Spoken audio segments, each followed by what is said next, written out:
Hey everybody, I'm Stacy Lynn and I am making squash casserole.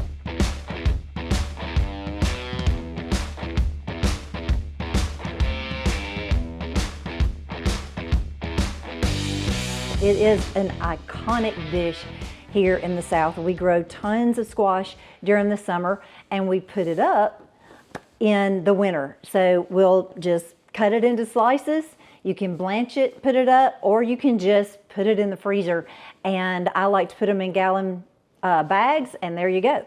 So I'm boiling the squash now, and I'll be making the casserole as soon as my squash and my onions have come to a boil. All right. The squash looks ready. The onions and the squash are very soft, and a fork easily pierces right through. Okay, so now I'm gonna take it over to the sink and I'm gonna drain them. They need to be really dry or you'll get a soggy casserole. All right, now I'm gonna come back over here and I'm gonna make the filling and the binding that makes this casserole a casserole. So I'm taking 2 eggs and I'm gonna beat them slightly. Now, one thing I've learned about squash is that people always ask me, well, is a zucchini a squash? So the one thing about it is that a zucchini is a squash, but a squash is not always a zucchini. So my daughter, when I was telling her this, told me a little story about her being in, I don't know, some math teacher taught her something like this, but that all dogs have ears, but all things that have ears are not dogs, or something like that. And so it's kind of the same line of thinking. Oh well, we'll go back to the squash. So there's winter squash and there's summer squash. There's so much to know about squash, but there's a winter squash and there's a summer squash. I'll tell you about that in just a minute. Okay, so I've got some cayenne pepper that I want to put in here. I've got a little bit of cream. And then I've got my Parmesan cheese and my cheddar cheese. All right, so this is the filling, and the eggs are gonna bind everything together to make them stay together. But I did wanna tell you a little bit more about squash. I have summer squash. This is actually a crookneck squash, because then you go to crookneck and straight squash. And so I've got a yellow crookneck squash. That's what I am cooking today. So, but your winter squashes, like your acorn squash, your spaghetti squash, and all of that, those are bigger and they are, you know, all in the gourd family. All squash is in the gourd family. And actually, if you want to watch another video, I make a purple martin house out of a gourd. So I will link to that in the text and also maybe right here. So, okay, so I've got this ready, and now I'm going to bring over my squash. It should be dry enough, but the longer it sits, really the better, because you just don't want it to be real watery. But I'm gonna put that in here and stir this up really good. And I don't mind getting it a little, you know, just really getting that squash on in there. You're still gonna have nice pieces of squash throughout this squash casserole, even if it's kind of, I guess, beat up a little bit, you know? All right, so I'm gonna stir that in really good. Get that cheese nice and incorporated. Make sure it's all the way throughout the casserole. All right, I've got my casserole dish. I'm gonna put a little bit of spray in the bottom of it so it doesn't stick. Sometimes I forget that and it's really not a big deal. Okay, and then I'm gonna pour the squash casserole right into the dish. I love that about casseroles. So you're just really finished.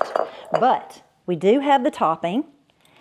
I have a bowl here that I am going to put my crackers in. This is Ritz crackers. I'm just gonna bang them all around like this. This is my daughter's method. I really don't think I like her method. When I do her method, I try because it's going to be cleaner, but it just never really works for me. So I'm like, I just don't understand. Why don't you just use your hands? So I'm going to open this because it starts coming out the end and it's not as neat as it seems. Some people might be neater than me, but I'm just going to take these out and I'm just going to put them in this bowl Here we go. And I'm just gonna squish them all about. I don't really mind getting my hands in here. It's not gonna do any harm to the crackers, to the people, or to me. Okay, I'm just gonna squish them up. I'm gonna get another sleeve, do the same thing. And you can use less or more to your liking. Whatever you wanna do is fine. Okay. I think that's plenty. Okay. Oh, wow. Okay, here we go.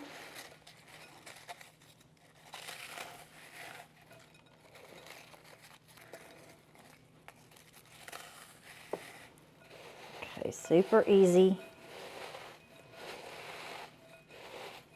Okay. I'm going to end up sprinkling those on top of my casserole, and I've got a 350-degree oven waiting for the casserole to enter in. Okay, I'm just going to put these right over the top of the casserole in a thin layer and just spread them out as evenly as you can. Okay, it already looks delicious. Anything with these crackers with butter is going to be delicious. You can count on that. Okay, I'm going to put it into the 350-degree oven, and I will see you in a bit. Squash casserole on every holiday table, every summer table in the South. It's just one of those staples that you can't live without. Super easy to make and super delicious. I can't wait for you to see this casserole. Okay, I am going to get a big, huge piece. Oh yeah, here we go. Look at that. Just so delicious. All right, let me take a bite, see how this is gonna be. All right, here we go. Delicious. Right, you know, you get a good piece of fish or chicken and have that on here with a couple of purple whole, not a couple, but a good scoop of purple whole peas and cornbread, and you have got yourself something mighty fine. King's fare for sure. So squash casserole, here we go. Perfect, cheesy, just the right salt, just the right little touch of cayenne, the crunchy top. There's just nothing better than this casserole right here, this squash casserole. Y'all, it's in my book, Love Language of the South. I hope you'll get a copy. And if you do nothing else today, make this squash casserole.